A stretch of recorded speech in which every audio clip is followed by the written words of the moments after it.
Hey everyone, Greg Cazillo from Cazillo.com. How have you been? Sorry, I've been a little bit on the tardy side. I have not been around a lot. There's been a lot of stuff that's been going on. Um, I've had the Chester County Balloon Festival that I was planning and working on the website and doing a lot of things, and then of course the photography of it. And I actually looked at my phone and it said I had almost 30,000 steps on each day of the festival. So I was kind of moving a lot.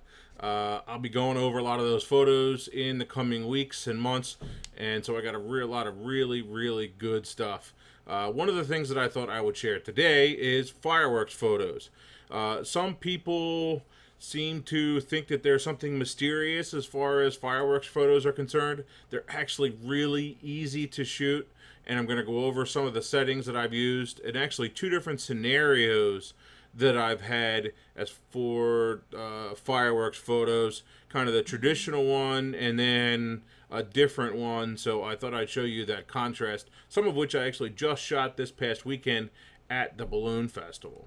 So you can use the question box on the side there of your stream. So that if you have a question, feel free to type that in, and I will get to them at the end, coming up in a bit. So first things first, let's talk about the two different scenarios. The traditional one is having. By the way, is my audio working okay? Hopefully, there's no problems with audio or video, right? Yes, hopefully. I'll watch for that in a second. So the primary scenario, the first scenario, is when you are on a tripod and there's really no foreground and you just want photos of the fireworks. Obviously, it's going to be nighttime or very little light in order to make it work, and so you're in order to be able to see people to be able to see the fireworks. So after shooting many fireworks many times, the best scenario that I have found is to go with a low ISO, probably around 400 or so, maybe even 200, and at f16 or f11 it makes everything super sharp. You don't have to worry about your focus that way. Obviously you're going to move the focus point to infinity on the lens because you're not going to, the autofocus isn't going to work. And then you're going to vary your exposure time from anywhere from, say, 1 second or half a second all the way up to, say, 4 seconds or 5 seconds, 6 seconds. So I would definitely be playing with that setting, changing it up a bit, making some adjustments as you're going. Maybe look at an image here and there when you have a second. Obviously, I don't want you to chimp too much. You definitely want a limited chimp. I'm not a big fan of a lot of chimping, so you want to kind of stay away from that. Some other things that I thought I would mention, actually you can really see it in this photo. Do your best to have a good vantage point. Obviously my vantage point in this particular photo was not the greatest. I ended up behind a tree. I thought that the fireworks were going off in one place, but at this particular when I shot these, they actually moved them from one year to the next, so I would have had a great location, but they ended up being moved for one reason or another. I don't know what that was. So that was I ended up with a crappy spot with a tree in front of me. So it did ruin a few of the photos. So I think all of these were 4 seconds. Actually, at f22. Okay, I'm just looking at these randomly. I went a little bit wide for a reason, which was I knew I was going to end up comping these together later in order to make a better photo. Now, the one that I'm going to show you is not necessarily an awesome photo in itself, but you can take a lot and do a lot with it down the road, and that's the goal. So what I did is I took this photo and actually put multiple layers together. I'm in Photoshop, and I brought all my layers into Photoshop, and then what you do is you change your layer style. That's not the layer style. I forget what the term is for that. Somebody tell me what that drop down is. I have a blending mode. That's it. The blending mode to screen for each of the layers. When you change each of those to screen, then you're able to. It will only show the light parts and not the dark parts and it looks really cool. So when I ended up, I started off with just this single base file, and then I added these other ones on top of it, and you can see how it would make it super dynamic and look really awesome. So that's one way to really make it look like you got some awesome fireworks shots, but they were a little bit of Photoshop magic, more or less. So just the key is to add all those layers and then change that blend mode to screen for each of those layers. I'll actually show you. If we change this back to normal, you can see how we still have that black border right there, okay? But I changed this back to screen, and bam, there it is. Feel free to experiment with some of the other blend modes. Maybe there is a better one that fits your photos, but that's the one that I have found that definitely works. So that is your one way, your traditional way to shoot your fireworks photos. So on a tripod, long exposure, low ISO, and say f11, f16, something like that. The other way to do it is actually these photos. And these, I actually did them the opposite way, where I had a high ISO and I was shooting wide open, and I only had a fifth of a second shutter speed in order to get more of the ambient light provided by the fireworks. Now this is going to work well when you have the fireworks close to the ground. That's going to depend on the location where they're at, or say they're being shot over a river or close under, at a town or something like that, a town fireworks. This is shot at last year's fireworks in our town, and obviously they're shot very close to the ground. They don't go super high because they're on the top of the hill, and so it makes for a really dynamic shot when you end up with taking that higher ISO and making the sensor more sensitive and capturing all that light. So as you see in this, I have, number one, a great angle, and I'll talk about that in a minute. I can see all of the glow sticks that people are wearing, so those are there. You have a little bit of the the other lights that are around and that kind of thing. You see the street lights that are down here, maybe a little bit of motion in the people, and of course you see a little bit of motion in the fireworks themselves. Nowhere near as much motion as you're going to get as when you're shooting at, say, that quarter, 4 seconds or 5 seconds or 6 second time, but it looks pretty darn good. And by the way, you should also experiment. If you're doing those long exposures, you should also experiment with, say, 10 seconds. In the middle of a set of fireworks, I would definitely experiment with, say, a 10 or a 15 second or a 20 second set, and maybe even turn your camera a hair for one photo, and maybe the first one you take here, turn your camera a hair, turn your camera a hair for the next one to the next one. Then basically you're taking multiple exposures and capturing them all in one frame. That might be pretty cool too, as another way to experiment. In fact, I might try that for the fireworks this weekend, or actually in our town they're next weekend. So I might try that then and see what happens. See how that goes. So stay tuned. I'll let you know how that goes. Anyway, we're talking shorter exposures and capturing the ambient light from the fireworks here. This was a good example of that. Now, I said that I would talk about location. Obviously, I'm up very high. In this photo, I'm actually on in the tower bucket of a fire truck. So I'm pointed down and looking down, so I have a really great angle. If you were, say, to be on top of a building or some other higher location, maybe anything, maybe you have any kind of a ladder or anything like that you can get up high, this is the best way to go. It'll make it look really cool. I was probably about 65 feet in the air. As you see, I was definitely, if you look right in here, I was definitely at about equal height with the fireworks themselves. This was on a little bit of a hill. The tower ladder itself was actually lower than the field there, right in here. This is actually higher than where the truck is sitting, but I ended up when it was extended to be at about the same level.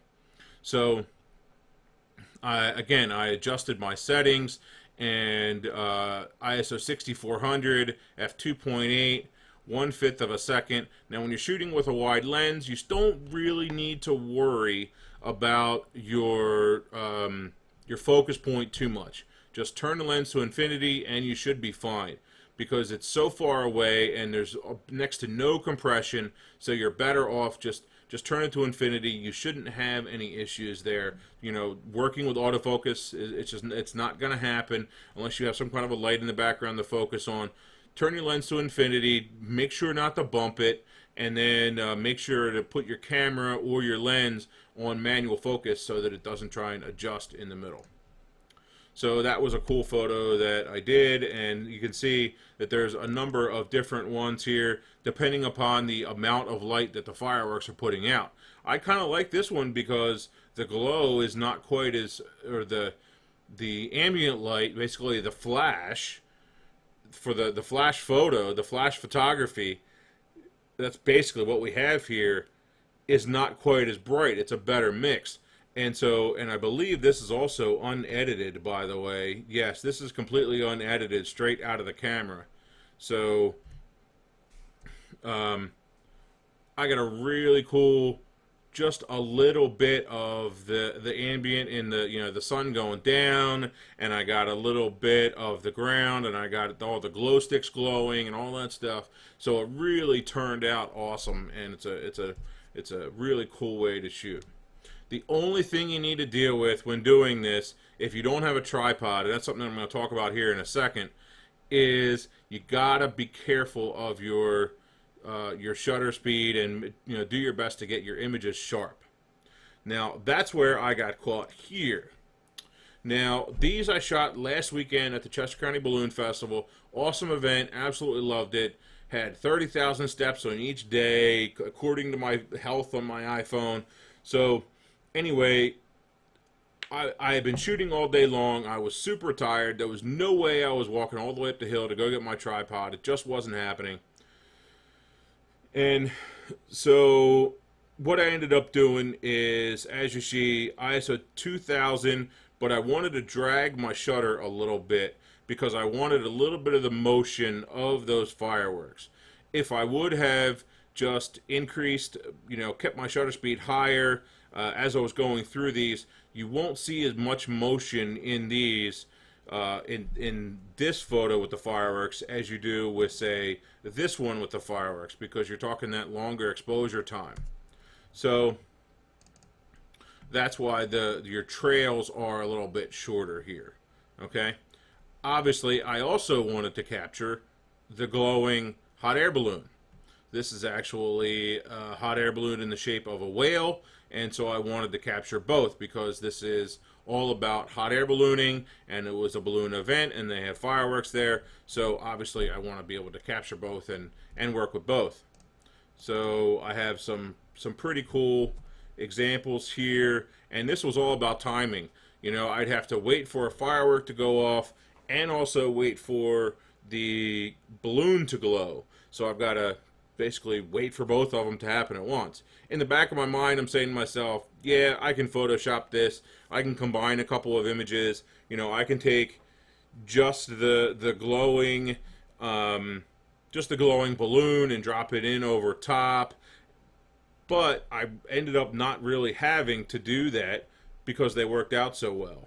And in some of these, you can really see the crowd down here in the corner, which is nice. Here I went down to a 40th of a second. If you don't have a tripod, one of the things you can do, and this is a really cool tip, is to set the camera on continuous high so that you will shoot multiple images in a row. When you do that, the camera will click, click, click, click, click, and shoot like 3 or 4 frames right away. Typically, the first frame is going to be a little bit soft. Then the second and third frames are going to be really nice and sharp. When you do that, shoot those multiple frames, your camera and your body is kind of already got into a rested position, and you're tucking your arms in, and you're holding the camera correctly with your left hand, palm up, thumb to the left, and holding the camera and cradling it, pulling it in, holding your breath, you know, when you go to shoot, you actually breathe. When you exhale, or you shoot when you exhale, if possible, because obviously you're waiting on the fireworks to go off. So you'll exhale and then shoot, shoot, shoot, and exhale and shoot, shoot, shoot. And typically that second or third frame is going to be nice and sharp. I use that tip for a lot of different scenarios where I don't have a tripod, or if I don't have something to lean on.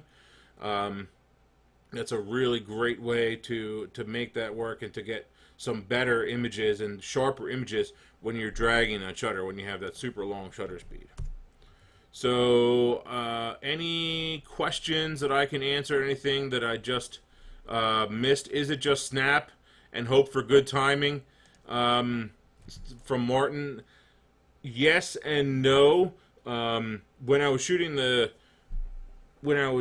these photos with the balloon, that one was definitely not. I was waiting, you know, I was really trying to wait on the balloon to be bright and the fireworks to be going off at the same time.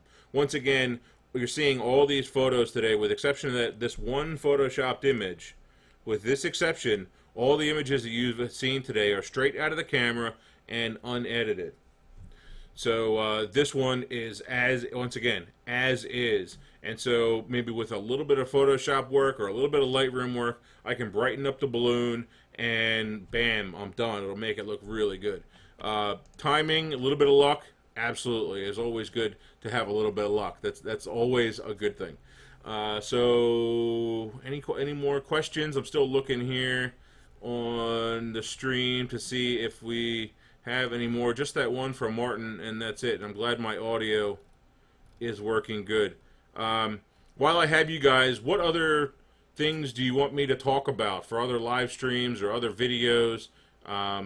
Is there something, a particular topic that you need help with, or is there a particular something that I can kind of show you more about? I actually have another printer that Epson sent over to test, and so that's going to be coming up real soon. So that's a lot of fun. I actually took it with me to the festival and printed out some photos just to give it kind of a real world test and to kind of throw it in there, just throw it to the wolves, and right out of the box it performed well.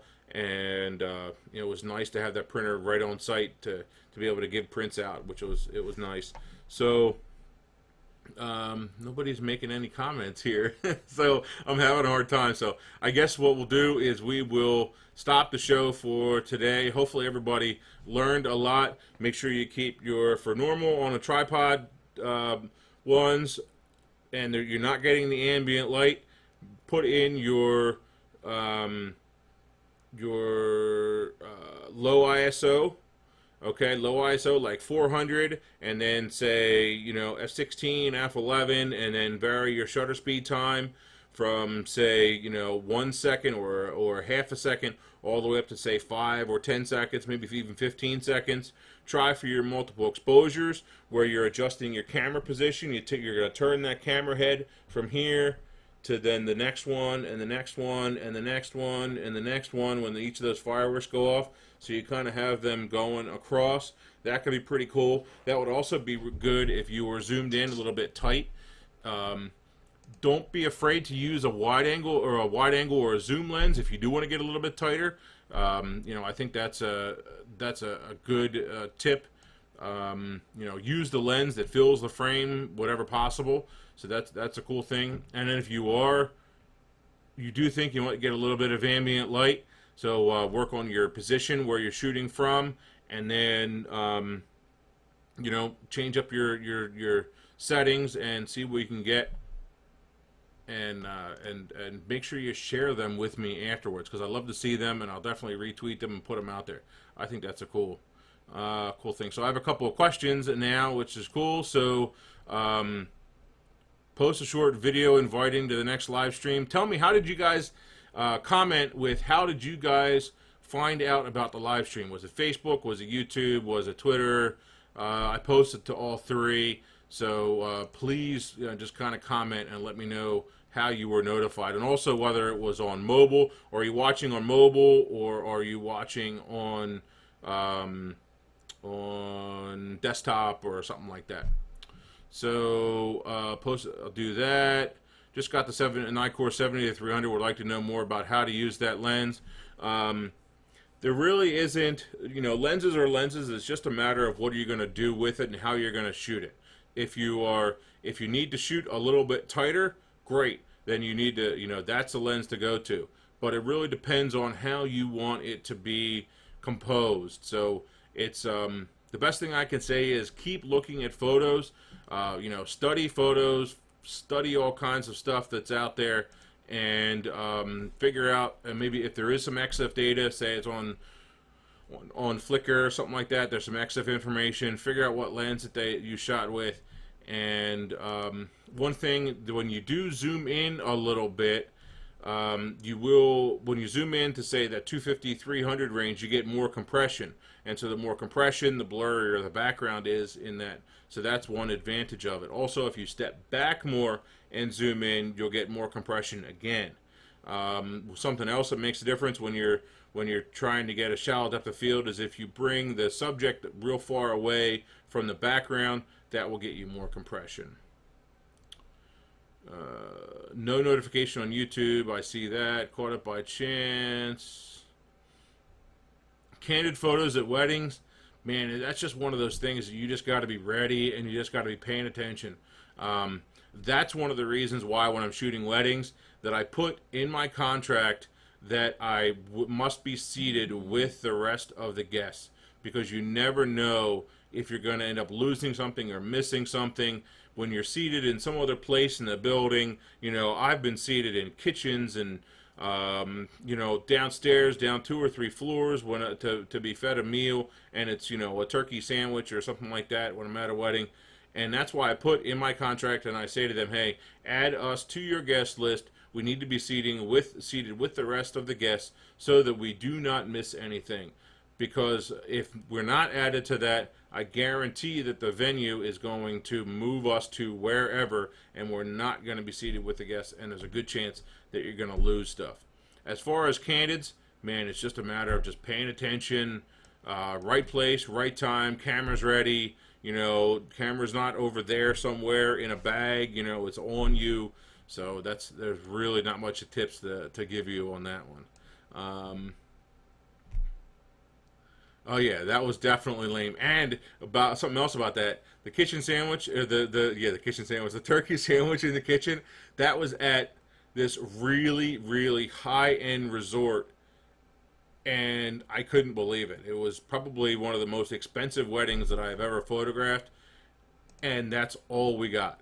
So it was interesting, to say the least. It's been a number of years since that's happened, because I ended up putting that in my contract, and I always bring it up, as a point when I'm doing the consultation. So that makes a difference. So I think that is it for today, guys. Good luck with your fireworks photos. Please post them, tweet them to me, post them on Facebook, whatever. I'm going to try to be back on Monday for Keep Shooting Monday, even though it is the 4th. I'm going to try to get online. I'll probably do a Facebook Live or maybe a YouTube Live, one or the other, on that. One or the other. I haven't decided which one. I'm going to be playing with both of them since they're both popular and both trying to make it out there right now. And I'm actually going to be doing YouTube Live also from my phone as well as Facebook, so I'm going to be playing around with it. I have a better following on Facebook and also on YouTube, so I'd much rather post those photos and do those live things on Facebook or on YouTube, since that audience is already there, rather than say Periscope or one of these other ones or Musical.ly or something like that, because you guys are already there. So yeah, post your questions. I'm back. I promise I'll be around for a while. Don't have anything major going on, so that it's going to take up a ton of time. So thanks, guys. Keep shooting. See ya.